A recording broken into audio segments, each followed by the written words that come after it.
Good morning, my name is Josh from CyclonesOZ, and today we are tracking rainfall that is occurring across far northern Queensland this morning and overnight. Then we're going to move down in towards central Australia and take a look at some intense thunderstorms that are expected to blow up this weekend.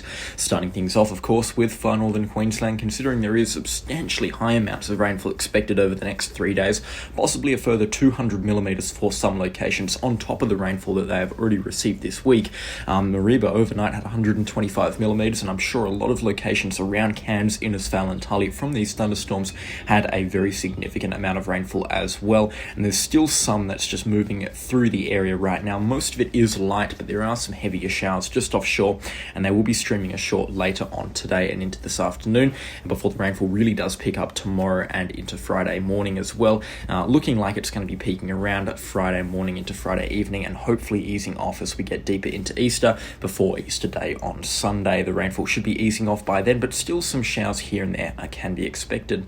So we're going to start things off by taking a look at the rainfall forecast up here, and we're going to take it through hour by hour with the Access G3 model, considering it is the best convective forecast model that we have available.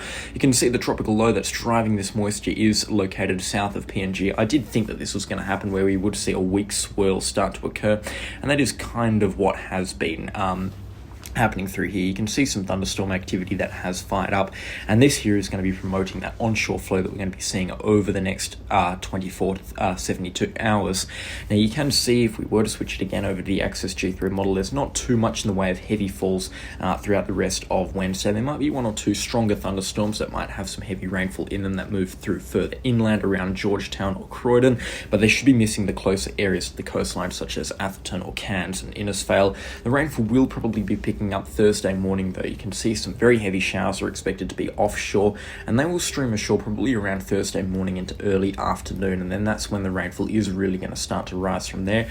I would say Thursday, predict up towards 25 to 50 millimetres for coastal parts of the Daintree rainforest and the Cassowary coast. Then maybe inland as well, there'll be a lot more widespread totals up towards 25 millimetres, but they will be a lot more unpredictable as well. So it's very hard to say an exact number on what can be expected as you get further inland. Just know that there is a chance of up to 50 millimetres falling very quickly from some strong thunderstorms inland. However, closer to the coastline, it will be more predictable and less sporadic rainfall.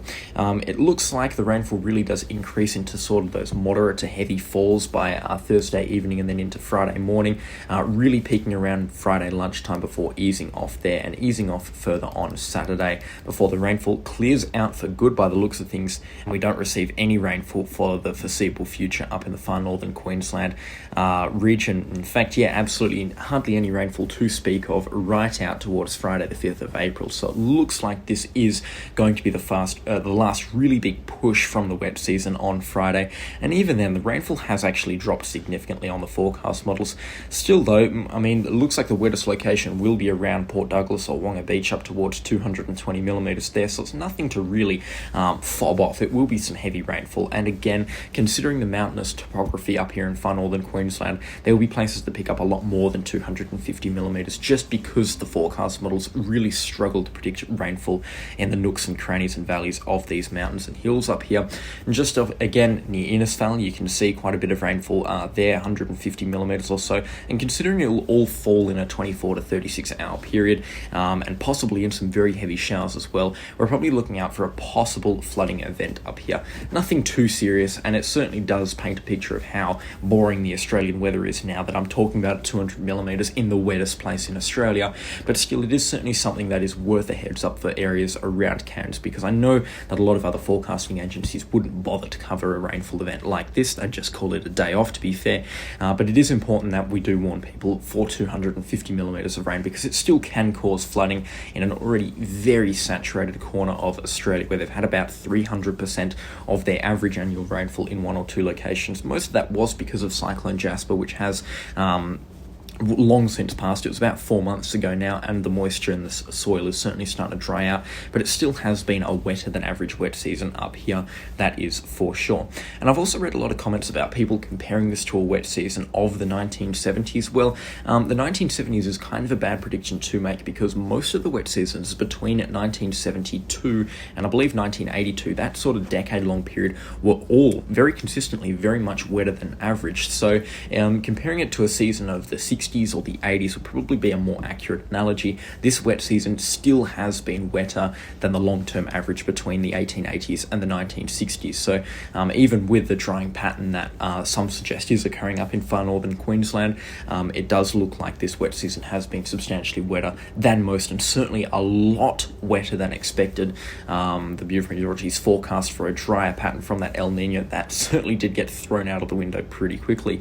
You might also be able to notice across a lot of northern Australia, widespread totals up to 100 millimetres can be expected. Pulse thunderstorms will continue over the next 5 to 10 days, especially across parts of Arnhem Land and deeper into the Northern Territory, but it really looks like things really dry off by around April the 1st and 2nd. So after Easter, it looks like we move into a much drier phase nationwide, and it also looks like, well, we might see something brew across Western Australia, which is very typical for this time of the year. Start of April, you generally see something start to blow up in terms of cyclone activity in the West Australian waters, but again, it's not reciprocated amongst the forecast models right now. It's only Access G3 and to a degree the GFS calling for something to maybe happen into next week, but again, it looks like we're going to start to move into this autumn and then winter pattern from now on. Anyway, let's move down south now. You can see that there is going to be some rainfall occurring, well, you can't see right now, but from about Thursday afternoon onwards, we can expect some pretty strong thunderstorms to fire up across the Northern Territory and into South Australia. And these storms will then extend into Queensland and New South Wales, and they could deliver quite a lot of rainfall for those locations, probably up towards 200 millimetres. So you're talking nearly a year's worth of rainfall. And I would also like to add, as we just played through the forecast models right now, Thursday, not too much happening in the zone. There is actually some thunderstorm activity across Western Australia, and that does persist into Friday afternoon, but it looks like Saturday is when the real deal of activity really starts to fire up in the afternoon across South Australia and parts of the Northern Territory. What I would like to bring up is Alice Springs has had its annual rainfall total already this season, 250 millimetres or so, and 200 of that has fallen in the past sort of 4 days, with a little bit more expected to be added to that total today. They've had 25 millimetres overnight. So very, very wet there. The Todd River is certainly flowing as well. I've seen some amazing footage of that. The Todd River doesn't flow too often up there, but it is flowing right now. So again, stay safe in those floodwaters and don't venture into them. Now, Alice Springs is a big metropolitan area for the Australian desert of around a couple of thousand people. So there's a lot of people that are being impacted by the minor flooding that is occurring in the Todd River right now. So yeah, make sure you are staying safe if you do live in the Alice. Now, South Australia is certainly going to be in for these thunderstorms, that is for sure. It looks like Saturday evening we get a huge batch of thunderstorms really fire up, triangulating that location between Minterby down to Roxby Downs and then across towards Birdsville in Queensland. And that includes some of the driest locations in Australia, such as Lake Eyre, Marie, Oodnadatta and Moomba Gasfield. Moomba Gasfield is just a bit of a drilling site. It's not really a town site, but again, you're talking a really, really remote part of Australia, the remotest part of Australia, in fact, and also the driest part of Australia. And you can see when we take a look at rainfall accumulation, huge rainfall accumulations are expected, up towards 150 millimetres here, especially around Lay Creek and Marie and some of the adjacent agricultural stations around here, up to 150 millimetres. That is huge rainfall totals. That's a year and a half's worth of rainfall, probably going to be falling in a 24 or 36 hour period from just 2 or 3 thunderstorm rounds. So this is something that is really quite concerning now, and there will be some pretty significant flooding across a lot of rural South Australia as a result. Lake Eyre certainly will fill from this event if it isn't filling already from the rainfall that's moved through Queensland. This is something that is going to be quite picturesque, and it will kick off an amazing wildflower season in South Australia, that's for sure. The desert will be going green from this, because it's going to be that sort of event where it doesn't all happen in a 24-hour period. You can see it starts Saturday morning, but it persists into Sunday evening, and maybe a couple of showers here and there on Monday as well. So it's going to be about 3 days worth of rainfall here. So yeah, certainly looking quite good in terms of a conducive forecast for the desert to go green, and it will be providing relief to a hot summer that they have had there. You can see through Monday expecting a maximum temperature of 28 degrees Celsius through here, and that's compared compared to the typical average of around, well, right now it's cooled off to about 35 or 36 degrees, but again, it has been up to 50 degrees here this summer, so certainly some relief to a very hot summer.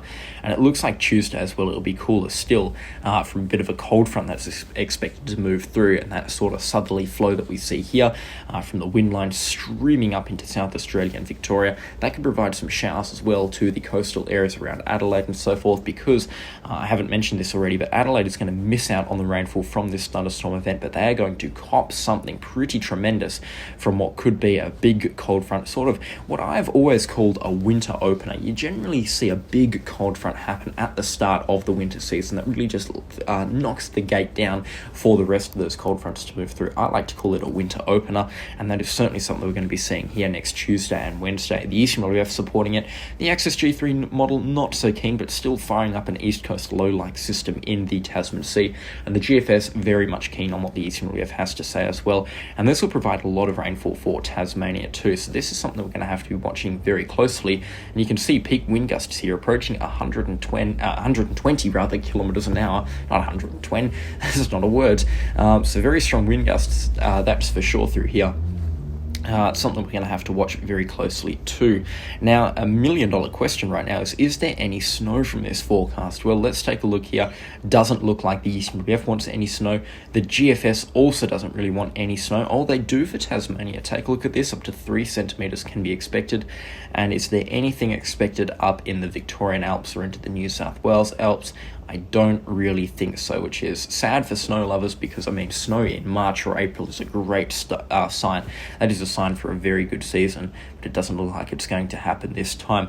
What I would also like to talk about is the fact that the snow line down here, which is the northernmost extent of snowfall forecasts in a 10-day period. I mean, look at this. It's really starting to move quite a lot further north right now. We're now at about 47 degrees south, which is probably a little bit further north than average. Typically this time of the year, I'd be seeing it at around 50 or 55 degrees south, so it's certainly moving quite north, and this is telling me that we're probably going to receive a good winter in terms of snowfall. It will probably be a drier than average winter for parts of New South Wales, Victoria and Tasmania, but I only think it's going to be dry by about 10 or 15%. I don't think it's going to be really noticeable that it will be drier, and certainly I can expect some good snowfall, especially in the first part of the season by the looks of things, and also some good rainfall in April, May and June, but it looks like it will be a drier than average winter after sort of May or June. We should probably move back into a dry period. And don't even get me started on the West Australian forecast. When I saw the Bureau of Meteorology's outlook for areas around Perth, I just nearly gave up. I mean, we're just desperate for some rainfall, and for it to be an 80% chance of below average rainfall, that's kind of heartbreaking, to be fair. And it looks like Perth is certainly going to eclipse its driest 6-month period on record. We have had 18 millimeters of rainfall, recorded rainfall in the gauge since the start of October, and it looks like that run is just going to continue for the foreseeable future. I mean, Perth just not receiving any rainfall whatsoever. They've had 1 or 2 wet days so far, and I just cannot wait for winter and these cold fronts to really set themselves in, because that is going to be magical. Anyways, starting to ramble here about something that really doesn't matter, to be fair. I'm going to end the video here. Thank you so much for watching. A special shout out to channel sponsors. Their names on screen right now. Your support really does mean a lot, guys, so thank you very much, and I'll catch you all in the next storm. Goodbye.